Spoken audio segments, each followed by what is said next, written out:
সুন্দর বানিয়েছে একবারে গোসল মুসল করে আজ ফাইটিং চলতেছে ওদিক যা দুই ভাইয়ের এক লগে একটা শুট লই। হ্যাঁ আমাদের ক্যামেরাম্যান এই মাত্র উপস্থিত হলো, ক্যামেরাম্যান না, প্রোডিউসার আমাদের হিরো। হিরো আর প্রোডিউসার আমাদের শুটিং এর হিরো মাত্র উপস্থিত হয়েছেন।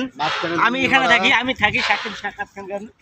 দেখেন বন্ধুরা, আমাদের হিরো, আমাদের শুটিং এর বা আমাদের অভিনয় যে হবে তার হিরো এসেছে মাত্র, কিং খান। আর এই যে ইনি হচ্ছেন পরিচালক। আমাদের সবকিছু ভিডিওর সবকিছু পরিচালক ইনি। আপনারা দোয়া করবেন, আপনারা দোয়া করবেন, আপনারা দোয়া করবেন যাতে আমরা সামনে এগিয়ে যেতে পারি ইনশাআল্লাহ। আসসালামু আলাইকুম।